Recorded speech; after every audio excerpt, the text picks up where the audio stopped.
Have you ever looked at the Great Wall of China and felt there was more to the story? A grand structure, so vast and ancient. It seems almost impossible.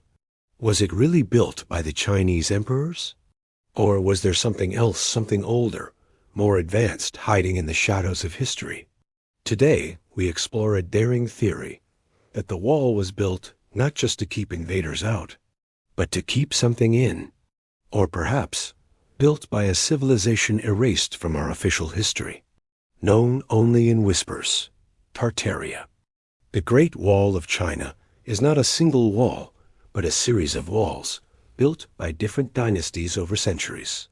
The first sections go back to the Warring States period, around 7th-5th centuries BCE, and later unified and expanded by the Qin dynasty, when China was first unified under Qin Shi Huang around 221 BC. But the most recognizable grander sections, the stone, brick, watchtowers, battlements, come from the Ming dynasty, 1368 to 1644 AD. Its length is astonishing.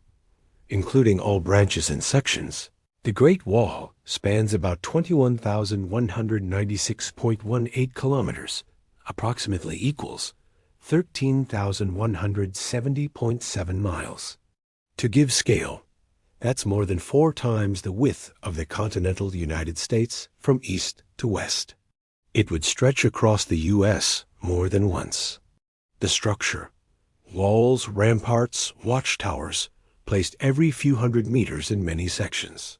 Crenellations, parapets, loopholes for archers, gates, signal towers for smoke or fire signaling. The purpose officially, defense against nomadic tribes, raids, invasions from the north, to control borders, to send signals, to shelter troops, to restrict or monitor movement. Yet, there are strange details. Details that don't always fit the official story. 1. Which side do some of the defensive features face? In many fortifications, you expect the battlements, crenels, arrow slits to face outwards, toward the potential threats. But there are claims and observations. In certain sections of the wall, the more fortified side appears to face inwards, the side that should protect the wall from within. If true, what does that imply? Was the defense meant to prevent people from getting out rather than in? Or was the wall more of a barrier enclosing something, not protecting from outside, but containing? 2. The time it took. Centuries upon centuries. The building was not continuous under one ruler, but successive expansions, rebuilds, reinforcements. If someone knew a threat was coming, why wait? Why build in stages over 1,000 years? If you have foreknowledge, you'd build fast. Unless you have limitations, or unless you intended the wall as part of something else. 3. Why such scale and complexity? The length, the watchtowers, the logistics, the manpower, the material. To build 21,000 kilometers of walls, trenches, natural barriers. So these puzzles lead people to ask, could there have been a civilization advanced in ways lost to us that built at least some of the wall, or initiated its construction under different motivations? Now, Tartaria. Tartaria, or Tartary, shows up in old maps, in alternative history theories, and folklore. Hunters of hidden history suggest Tartaria was an advanced civilization, technology, architecture, knowledge that mainstream history erased. Some of the stories claim that Tartaria existed over large lands in Eurasia, that maps centuries ago show their regions. That modern maps suppress such information. Within such theories, the Great Wall becomes suspiciously interesting. If Tartaria wanted to contain or quarantine something, whether people, or knowledge, or forces, then building a wall of gargantuan scale would make sense. Not merely to defend territory, but to control movement. Suppose earlier sections of the wall, before official Chinese dynasties, came from Tartaria's planning designed with inward-facing fortifications, or built in parts with more advanced or durable materials, and that later Chinese dynasties inherited, rebuilt, expanded. Perhaps certain architectural features, watchtowers, platforms, barrier walls, had dual-purpose defense versus containment, or even observation from inside. We don't have good evidence in mainstream archaeology for Tartaria built this, certainly not accepted proof. But the anomalies, the time taken, changing materials, different styles, conflicting features, they give fuel to the questioning. Let's bring in some comparisons and more factual detail to weigh the theory.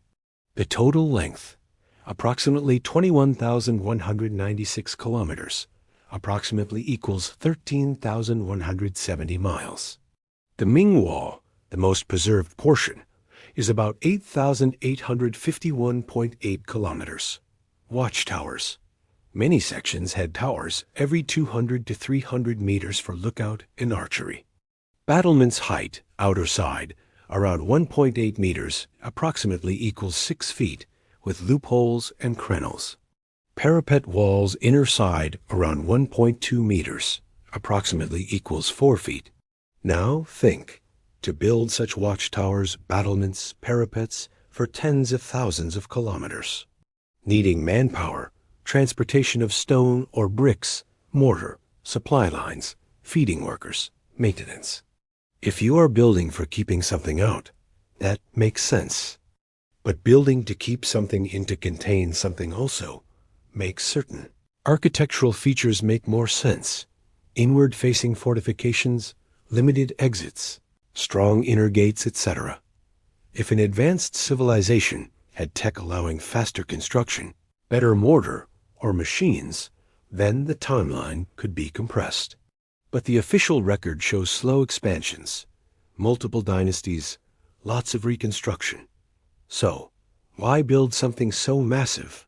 And take so long, for what reason? Here are possible motivations. Military defense. Protect agricultural heartlands. Protect from raids, nomads. That is the accepted reason. Border control and customs. Regulate trade. Collect taxes. Monitor movement of people and goods. Symbol of power and empire. Show authority. Make a statement that we control this land, we are great. Grand monuments often serve this. Containment or quarantine. If the wall was not just about defense, but containment keeping people inside, or enforcing limits, then inward-facing fortifications begin to look less anomalous. Preservation of knowledge or culture. Maybe there was something inside the region, something the ruling powers wanted to guard, hidden from the outside. Now regarding Tartaria, if such a civilization existed, if history was manipulated to erase them, then their reason for a wall could have been to protect their society, or to preserve their way of life from incoming influences, or even to stop something escaping. Ideas? People? Something else? That's speculation, but the anomalies invite it. Also, why do maps from earlier centuries sometimes show regions attributed to Tartary or Tartaria? Some believe these maps were more honest before the rewrite of history. Why don't modern official maps show these? Some suggest suppression, loss of documents, destruction of evidence. Of course, there are many counter-arguments. Most archaeologists and historians find no credible evidence that Tartaria was an advanced civilization in the way alternative historians suggest. The parts about inward-facing fortifications are anecdotal or based on misinterpretation. Many of what look like inward might just be due to terrain, erosion, reconstruction, or the remains being observed from side angles. The slow construction could be due to technological limitations, transporting heavy materials by hand or simple means, wars interrupting construction, dynastic changes, resource limits. Variations in style, material, design across sections of the wall are expected over long time periods and regions, not necessarily pointing to different builders. So, was the Great Wall truly built by the Chinese, or did someone else build parts of it? For reasons we no longer understand? We may never know all of it, but questioning, investigating, observing the anomalies, That is how truth begins to reveal itself. If history has hidden a civilization like Tartaria, if large-scale monuments like the Wall hold secrets, then each brick, each tower, each stretch may be a witness. Join me in uncovering what's been buried by time. What's been hidden, what we were told, might not be everything,